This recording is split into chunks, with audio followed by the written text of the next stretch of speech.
anjuran Allah la in syakartum la azidannakum wa la in kafartum inna adzabi lasyadid. Malam hari ini Anda semua berkumpul seperti ini, sebenarnya dari langit itu tampak menjadi cahaya yang muncrat ke sana.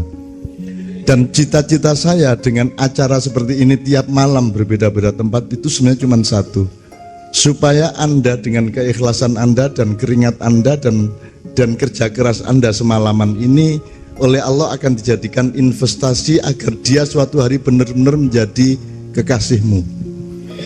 Kalian semua menjadi kekasihnya Allah. Kalau kalian kekasihnya Allah, maka masalah-masalah dengan sangat mudah dibereskan. Ini ya Rek ya. Saiki wis jane awakmu wis kekasih Allah, cuman dalam skala kecil. Nah, saya ingin Anda menjadi kekasih Allah di seluruh Indonesia dalam skala besar, sehingga Indonesia akan bisa kita sembuhkan atas pertolongan Allah, hidayah Allah, dan tuntunan dari Allah Subhanahu wa taala. Ngono ya. Nah, sekarang mari kita bersyukur lagi supaya Allah juga melihat, waduh arek-arek iki temenan iki. Waduh top iki wis nek tak tresnani wis. Nek wis tak ganti presidennya kapan-kapan nanti ya. Kira-kira gitu ya. Kok amin ya arek-arek nyawut. Oke, teman-teman sekalian, bismillahirrahmanirrahim. Ada beberapa tema yang sudah kita persiapkan, tapi sekarang kita dengarkan dulu. Sampean mungkin bisa memberi ibarat wong kate kenduran di beber kloso nesik, hajat yang utama pada malam hari ini, Pak. Nanti dari situ kita berangkat ke berbagai tempat di mana kita akan mendapatkan ilmu dan titik berat yang kita ambil keputusan sebagai skala prioritas hidup kita dalam identitas yang bermacam-macam. Saya nyuwun sewu sebelumnya, Pak. Anggite sing legi ku pelem tok ta.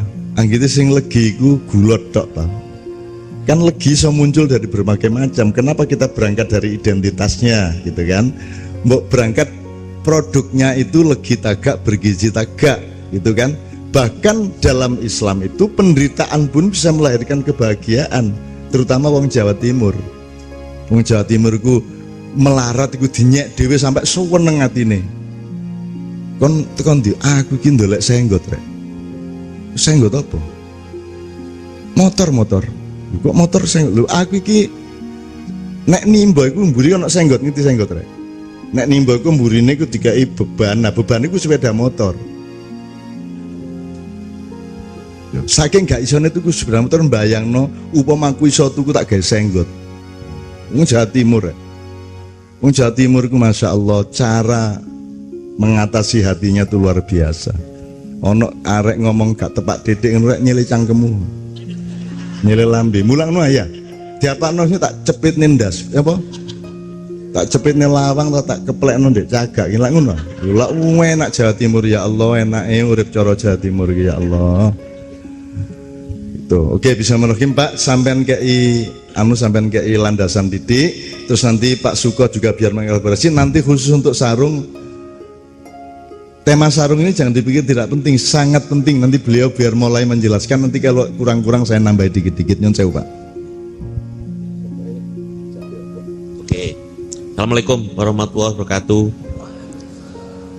Yo, campur bahasa Jawa, basa Surabayaan rek. Jadi kajate bengi iki terus terang aku ki prihatin rek.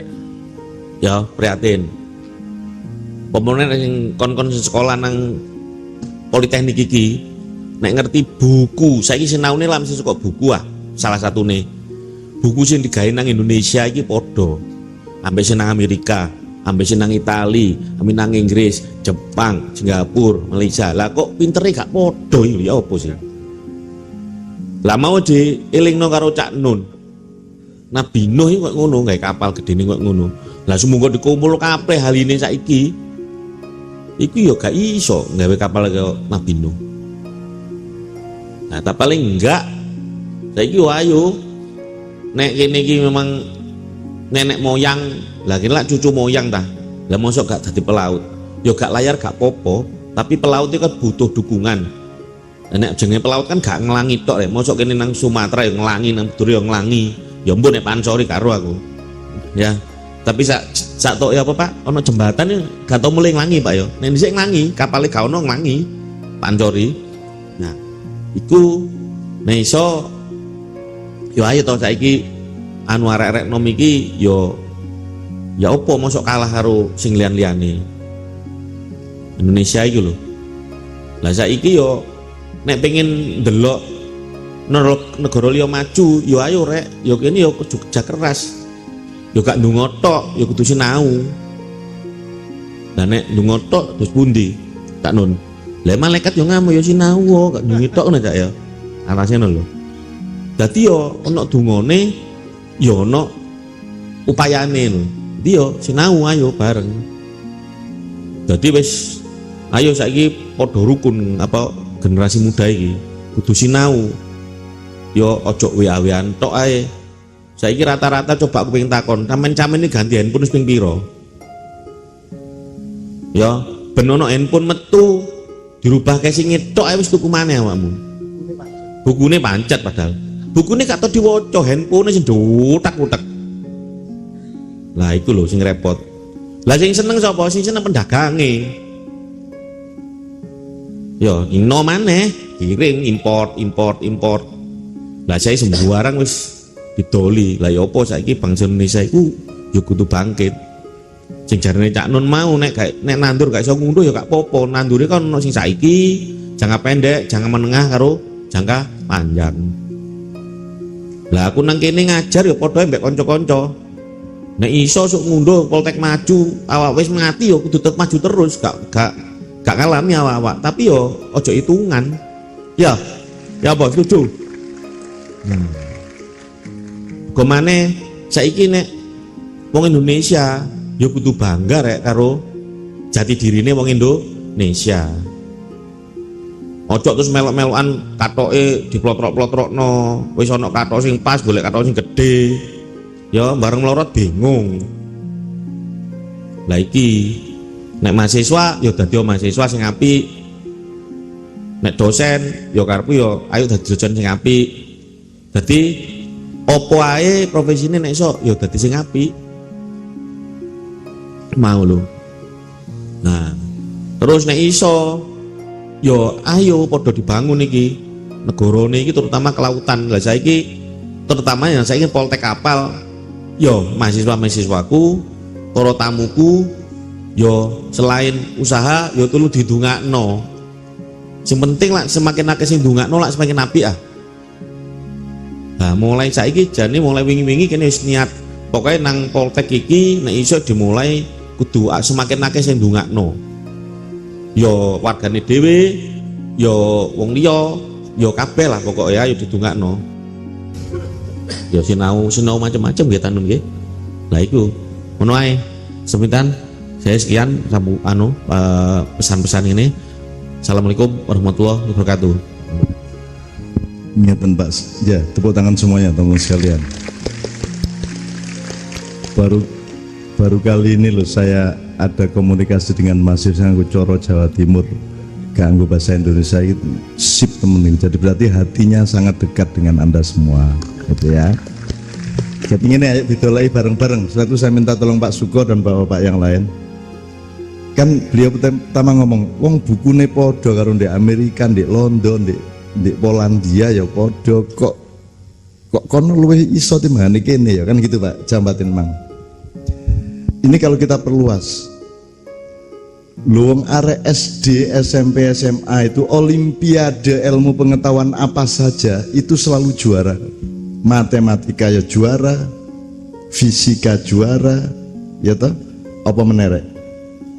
Kimia juara, eksperimen untuk inovasi juara, kesenian juara, teater juara, paduan suara juara. Nek kate nggawe perayaan di Pasadena kono iku mesti Taman Bunga Indonesia mesti juara. Opo wong kabeh ku juara kok begitu tanding kok kalah iku apa sebabnya? Lah ya apa sih? Apa sebabnya kira-kira? Sak dalan-dalan desa-desa arek pinter bal-balan sak embrek. Begitu dadi tim nasional kok karo Filipina lho saiki kalah. Filipina ku arek wingi sore gurung iso bal-balan. Nggih ta mboten? Apa sebab iki apa sing salah? Gitu apa sing salah? nanti kita akan sampai kepada kapal besarnya ini loh yang memang harus menjadi persoalan. Iki nakodane gak bener, ta awak kapal gak jujur, ta tata ruang di kapal ini yang salah, opo pancen konstruksi dasar kapalnya ini yang harus didandanin, opo ya opo. Artinya apakah ini masalah manajemen dan teknologi sosialnya, ataukah konstitusi politik dan kenegaraannya, ataukah masalah budaya dan mentalnya, atau apa ini masalahnya? Ini didolai bareng-bareng.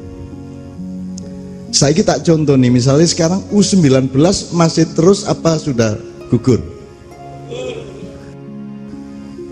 Jadi dibanding prestasi U19 yang dulu kita kawal, Evan Dimas CS, arek rungkut arek endi? Arek tandes itu. Saya mengantarkan U19 sampai pertandingan terakhir di Myanmar dan saya tahu mereka akan kalah karena situasinya sangat Indonesia. Pak, saya tahu akan kalah dan saya datang ke sana untuk siap-siap evakuasi. Begitu kalah aku sing nampani. Nek gak hancur lebur hati mereka dan mesti diuring-uring karo pengurus PSSI. Ono aku gak itu muring-muring. Gitu loh. Gitu. Dan betul-betul mereka datang aku sing nampani. Tak peluk satu persatu sama Mbak Via. Ivan Dimas Kuwabe ku tak dekep satu, termasuk Pak Indra Safri. Saya ingin mengatakan gini, ini paralel ya, kita belajar dari sepak bola untuk mengetahui kenapa kok kita kalah, koyok-koyok kalah pinter, koyok-koyok kalah prigel, kalah skill, terus gak iso nggawe seperti yang mereka bikin, kan gitu Pak ya, problem kita. Kalau kita mengacu ke U19 yang dulu pernah mengalahkan Korea 3-1 ya, mengalahkan UEA berapa Mas? UEA ketakutan sama kita pada waktu itu. Saya kira diremehno lah. Soalnya begitu ono barang api, iku langsung ditunggangi untuk didol-dol, langsung dikapitalisasikan. Jadi tim U19 ini begitu dia berprestasi, mulai kan ada penguasanya di atas yang mengatur pertandingannya dan seterusnya. Maka kemudian mereka kontrak dengan TV untuk siaran-siaran langsung dan jam siarannya itu tergantung pertandingan sepak bolanya tergantung jam piro siaran isoni. Anda tahu ya, kalau Anda jadi petinju atau main sepak bola kan ada ritme, kapan istirahat, kapan latihan ringan, kapan latihan berat, kapan peak time-nya itu kapan. Jadi ketika pertandingan harus pas prima secara tenaga dan mental. Nah ini kan ada aturannya. Ini dilanggar oleh kapitalisasi sepak bola. Jadi misalnya kudu tanding di endi, engkau tergantung kontraknya karo TV. Nek TV jaluke jam 09.00 bengi tandingnya jam 09.00 bengi lah. Arek wis kadung ngantuk, wis kadung kesuwen ngenteni nggih. Sampean rabi kok ditunda, ya apa kira-kira? Lah gak sida jalu. Ya bener ancene kon iki. Jadi ketika saya mengantar ke Myanmar itu saya tahu mereka itu sangat kecewa dan pasti belum bangun lagi mentalnya dan insya Allah kalah. Maka saya menulis di internet, di web sepak bola Indonesia, sampai nulis loh, gak tahu nulis loh, sampai nulis untuk siap-siap arek-arek gak diuring-uring dan alhamdulillah pers Indonesia gak muring-muring kalau U19. Wis tak giring sih dengan tulisan itu. Aku nulisnya di Myanmar, di Rangun, di Yangon ya tak jenenge. Pertandingan Cina Pido. Jadi ngeten Pak. Arek-arek iku wis kadung selametan di kampungnya dewe-dewe mergo kate tur di Spanyol, musuh Barcelona, musuh iki wis seneng ya. Wis selametan. Di omahe dewe-dewe ana ning Grobogan, ana sing di Surabaya, wis selametan, dadak gak sida. Karena atasannya punya kontrak sendiri. Malah dikongkon nang Brunei. Ya apa kon kate dijak lunga kaji tapi ternyata nang Taiwan ngono ya apa? Kecewa ta gak kon? Ya apa kon? Atimu ya apa? Lak lemes ah. Nah, nek bal-balan kira-kira semangat agak ngenar. Maka di Brunei pun mereka ogah-ogahan dan kalah. Begitu kalah di Brunei, baru PSSI pengurusnya yang di atas, saya tidak sebut lembaganya ya, pokoknya itu salah satu unit dari PSSI, baru menyesal dan kemudian dikasih ke Spanyol untuk 2 pertandingan apa 1 pertandingan. Tapi waktunya tidak tepat, karena kalau ke Spanyol hari-hari itu, besok pulang ke sini sudah harus langsung ke Myanmar. Mereka tidak dalam keadaan fit lagi, jadi mesti kalah di Myanmar. Gitu loh. Aku rono karo Mbak Via karo Gandhi lah waktu itu, temen maknya dari Jakarta. Dan itu biaya sendiri rek, gak diewangi suko ta sapa gak. Golek-golek dhewe aku. Nah itu contoh di sepak bola. Saya gini loh, awakmu saiki bayang nokon tadi pemain sepak bola, ya. Cak ekon sregep mainmu, oper silang, oper teleser, oper tendangan pisang, opo. Tendangan pisang ngene lho rek. Nek tendangan telo iku ya ngene iki ya. Apa syaratnya seorang pemain sepak bola bermain sungguh-sungguh? Strategi apa meneh? Strategi ini sopo? Apa meneh? Kon gelem ngimbali bal nang kancamu, lak kon kudu percaya karo kancamu sih. Dan seluruh 11 orang itu harus saling percaya dan lega hatinya, ikhlas hatinya. Aku takon saiki, kesebelasan Republik Indonesia ini saling percaya apa tidak pemain-pemain Indonesia ini? Anggota DPR A sama B percaya atau enggak? Partai A sama B percaya enggak? Menteri A dengan Menteri B percaya enggak? Enggak saling percaya. Presiden sama menterinya percaya enggak? Menterinya sama presidennya percaya enggak? Lihat apa kata bal-balan nabi? Pengusaha A dan pengusaha B saling percaya enggak? Nyun sewu ya, kadang-kadang dosen A dan dosen B ya gak percaya, gak saling percaya.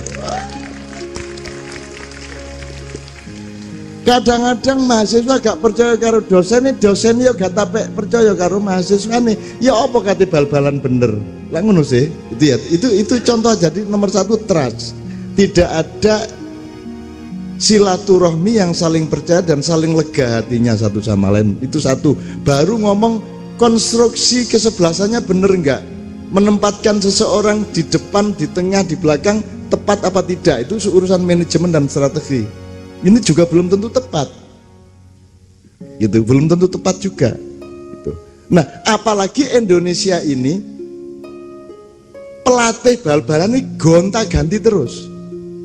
Maksud saya bukan pelatih bal-balan temen, menteri begitu tadi menteri nggawe barang anyar meneh, begitu tadi apa beda meneh, itu pokoknya kapal besarnya itu molak-malik goyang-goyang terus menerus gitu loh. Ngerti mas ya?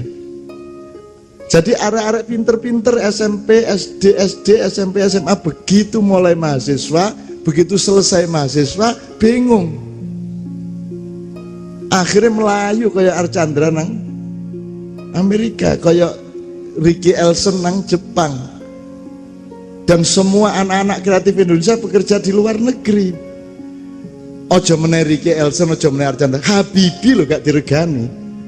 Lah wes. Jadi situasi mental negara dan pemerintahan di Indonesia itu tidak menghormati dan tidak menghargai kreativitas, tidak bangga dengan bakatnya anak-anaknya, dan tidak percaya kepada kebaikan, tidak percaya kalau ada orang baik. Jadi orang baik dicurigai, kok api mesti ono pamrih iki, langsung ya tidak. Kebaikan tidak dipercaya, kebenaran juga diragukan. Kebenarannya bikin dewe-dewe, ndak usah kok antar partai, podo-podo NU lo benernya macem-macem, gitu betul. Jadi antarane Pak Hasyim Muzadi karo Said Agil ku kebenarannya kutub utara dan kutub selatan. Lu terus apa kesebelasan kate menang, dan ini terjadi di segala bidang. Jadi Pak, masih bukune podo, masih kurikulumnya podo, masih sekolah sergebe kaya apa, begitu tanding di lapangan kita tidak saling percaya dan saling tidak aman satu sama lain. Karena kita tidak aman sama teman kita, kita pun juga menjadi orang yang tidak mengamankan orang lain, kan gitu Pak. Itu problem kita. Nah, apa sing salah kok sampai gak aman satu sama lain? Apa kok sebabnya kok tidak ada trust? Apa sebabnya? Aku takon. Di dalam Islam iso kon golek ketua Islam Indonesia sak wong kira-kira sapa? Mikir aja ngomong aja langsung yo Cak Nun. Lek nek aku ditolak karo NU, ditolak karo Muhammad, ditolak karo kabeh, sapa sing gelem tak ketuani? Wong aku dadi anggotane gak oleh adane. Apa meneh dadi ketuane kon niku ya ngawur ae. Lah nek dadi ketuane awakmu tok lah apa kok dadi ketuamu aku. Jadi saya itu tidak punya tempat di Indonesia, saya itu tidak ada alamatnya. Saya itu tidak ada koordinatnya, saya itu tidak ada. Aku ini gak ono. Aku mek ono di jero atimu tok. Benar. Tapi dalam konstelasi kesebelasan NKRI saya tidak ada. Menjadi apapun tidak cocok saya. Kan oleh aku jadi menteri. Mesti kok rasani dibully aku. Wah, jarine mak iya ternyata jadi menteri. Wah, ngono. Lah ngono mesti. Wis to, aku dadi ulama temenan wis. Wah, gaya Cak Nun saiki serbanan. Wah. Taek kok yo ae. Taek nang arek-arek. Dadi apa ae dibully aku. Dan aku tidak ngersulo, aku gak nggone gak ngersulo. Wong Nabi Muhammad upama rene kira-kira ya ditangkep polsek kok. Dianggap wong gendeng toh. Gitu loh. Selamat Nabi Muhammad itu biyen-biyen ono. Mari ngono kabeh wis sepakat berapa dapat iku nabi terakhir kabeh sepakat awakmu kari melok. Tapi nek awakmu sing kudu memverifikasi kira-kira kok lulusno gak sebagai nabi deh. Mesti dibully. Ini ada nabi palsu nih kan gitu. Itu loh Pak. Ngerti ya Mas ya? Nah, jadi udah jangan hitung saya. Biarlah Allah yang menghitung aku, gitu ya. Engkau tidak perlu menghitung aku. Allah menghitung aku untukmu, tidak untukku. Karena aku sendiri tidak penting. Yang penting bagiku adalah Novia Kolopaking. Nah, terus ngono ya wis, gak angel-angel.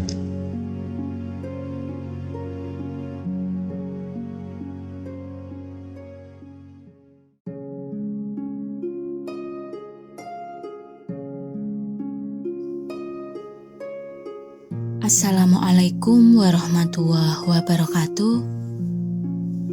Agar penderitaanmu menjadi kebahagiaan. Tuhan menciptakan manusia hanya untuk mengabdi kepadanya. Artinya fitrahnya manusia itu sebagai pengabdi. Atau dengan bahasa yang lain, seluruh perangkat jasmani, rohani manusia di-set up oleh Tuhan sejak awal memang hanya untuk melakukan aktivitas pengabdian. Konsep dasar penciptaan manusia ini membuat di dalam diri setiap pribadi manusia memiliki naluri untuk mengabdi.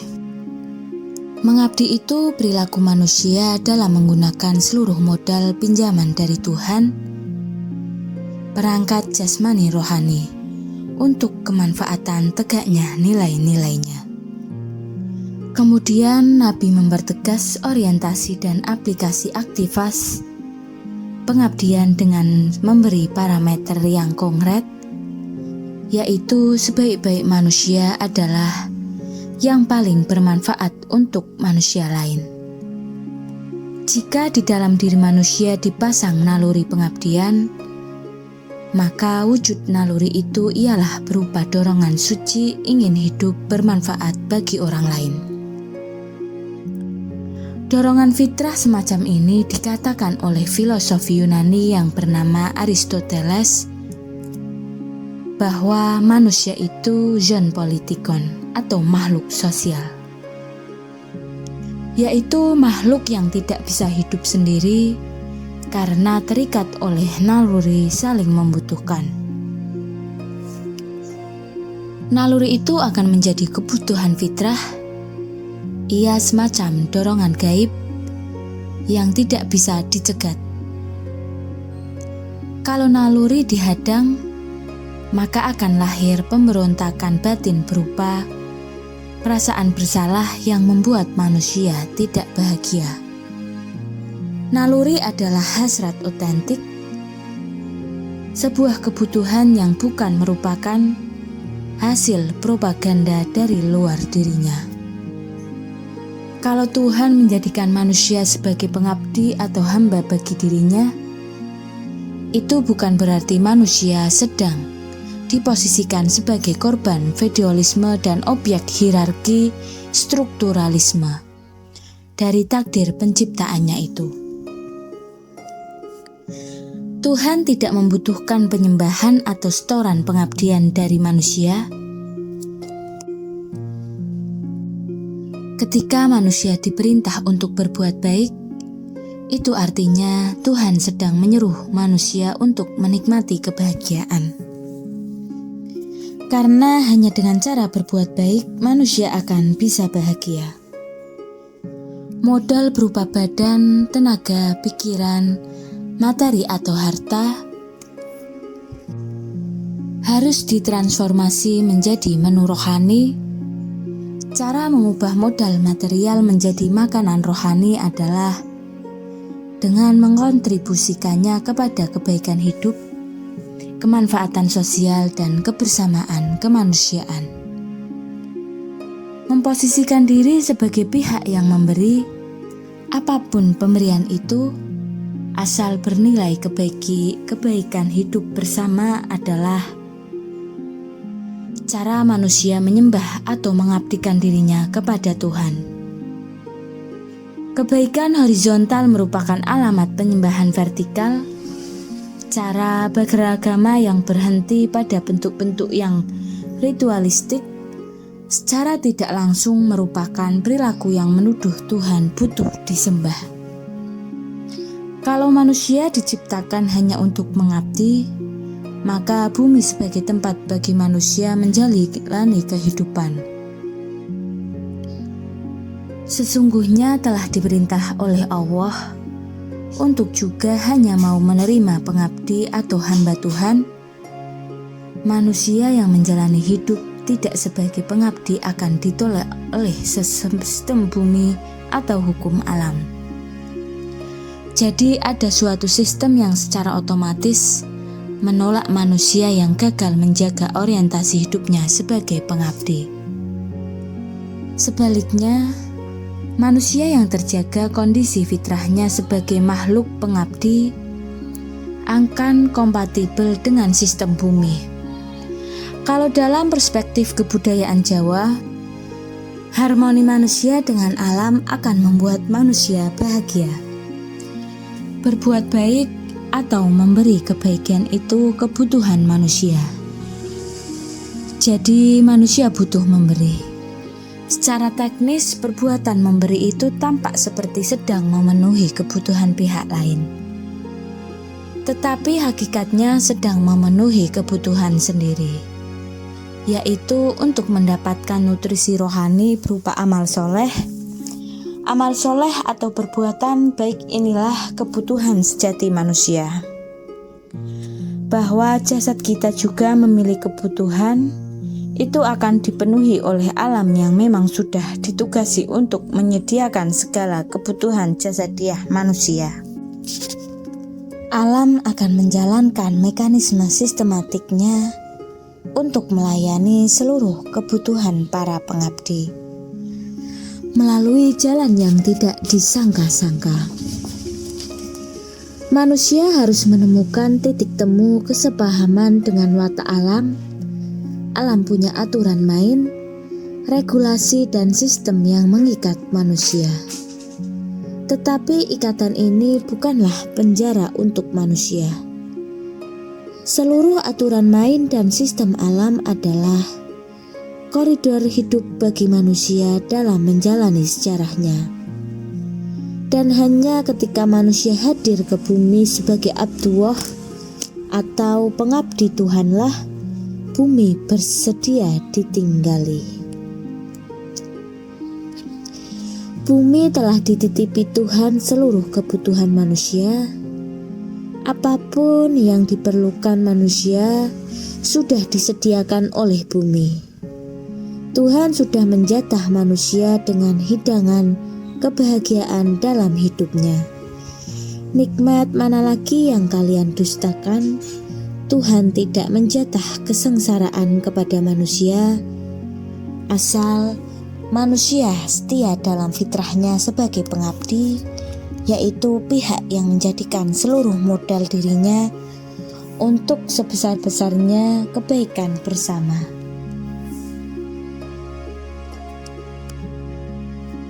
Maka jatah kebahagiaannya akan bisa didapatkan. Kalau manusia hidupnya sengsara, itu karena ia keliru membangun orientasi. Disorientasi inilah biang keladi dari kesengsaraan, pengingkaran terhadap fitrah pencitraan. Penciptaannya sebagai pengabdi membuat bumi menghardik dari pengakuan dan pelayanannya. Salah satu contoh watak alam adalah nilai keseimbangan. Untuk menjelaskan hukum keseimbangan ini, mungkin saya akan berangkat dari analogi buang air. Tubuh manusia di samping memerlukan makan, ia juga butuh buang air.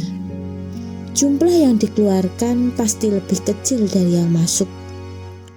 Buang air akan lebih sedikit dari makanan yang masuk ke dalam tubuh. Kebutuhan mengeluarkan secara medis tidak kalah penting dengan kebutuhan memasukkan.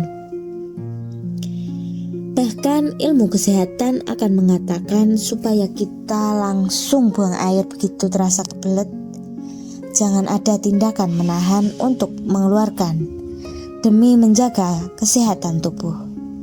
Tidak ada saran dokter yang berbunyi, semakin kuat menahan kencing atau berak, manusia akan semakin sehat. Itu jelas melanggar hukum kesehatan. Tetapi untuk urusan makan atau memasukkan, rumus medis justru sebaliknya. Semakin manusia kuat dan rajin berpuasa, ia akan semakin sehat. Metabolisme tubuhnya akan makin baik. Kalau analogi tersebut kita perlebar spektrum pemaknaannya, maka kita akan menemukan logikan pengabdian sebagai jalan menemukan kesehatan dan kebahagiaan hidup. Konsep pengabdian adalah prinsip nilai tentang kontribusi atau mengeluarkan. Tindakan menahan pengeluaran menjadi gawat, dampaknya bagai gangguan keseimbangan hidup. Padahal rumusnya jelas bahwa jumlah buang air selalu akan lebih sedikit dibanding dengan makanan yang dimakan. Ini artinya bahwa setiap kita mengeluarkan, berkontribusi kemanfaatan dan mensedekahkan kebaikan bagi pihak lain, secara otomatis sistem alam akan memasukkan untuk kita jumlah yang lebih banyak. Sejak lahir kita hidup di atmosfer sejarah dan kultur yang tidak sejalan dengan hakikat fitrah kemanusiaan. Suatu keadaan sosial yang melanggar nilai, sistem atau watak alam, cara berpikir orang menjadi berkebalikan dengan rasionalitas hukum keseimbangan. Kesadaran materialisme membuat manusia mengalami disorientasi dan gagal menemukan alamat nilai. Orang cenderung berorientasi pada pemasukan sebanyak-banyaknya dan enggan mengeluarkan. Peristiwa mengeluarkan menjadi dianggap tindakan merugikan. Inilah awal manusia bergeser dari orbit kehidupan. Sehingga rute perjalanannya tidak sedang menuju jatah kebahagiaan itu disediakan. Kerja itu kebutuhan, bukan terutama kerja itu bisa menghasilkan uang. Tapi karena setiap manusia itu sudah dipasang dorongan suci atau naluri berupa keinginan untuk bermanfaat. Rasa bermanfaat inilah yang sesungguhnya kita bukukan, karena rasa tersebut sebagai sebuah naluri harus dipenuhi. Terpenuhinya kebutuhan itu membuat bahagia. Jadi kerja adalah ikhtiar untuk memenuhi kebutuhan rohani. Bahwa kerja kemudian menghasilkan uang, itu dampak saja, semacam hadiah ruh kepada jasad sebagai rezeki materi. Kebahagiaan sebagai sebuah jatah wajib kita ambil. Pada hakikatnya manusia tidak disuruh mencari, karena kalau mencari berarti sesuatu itu belum ada. Sesuatu yang bernama kebahagiaan itu sudah ada dan memang dijatahkan untuk manusia. Jalan atau cara mengambilnya adalah dengan membangun kesadaran diri sebagai pengabdi. Jenis kesadaran inilah yang akan memperjodohkan manusia dengan sistem alam. Alam akan bertindak sebagaimana istri yang setia. Seluruh yang kita perlukan akan dengan mudah tiba-tiba ada di hadapan kita. Itulah pelayanan alam kepada pengabdi.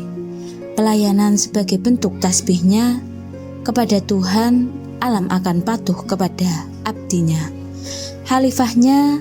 Makanya orang yang terjaga kesadarannya sebagai pengabdi, limpahan kemakmuran tercurah tanpa henti dalam hidupnya. Selamat menjemput janji indah dari Allah Subhanahu wa Ta'ala. Sekian, wassalamualaikum warahmatullahi wabarakatuh.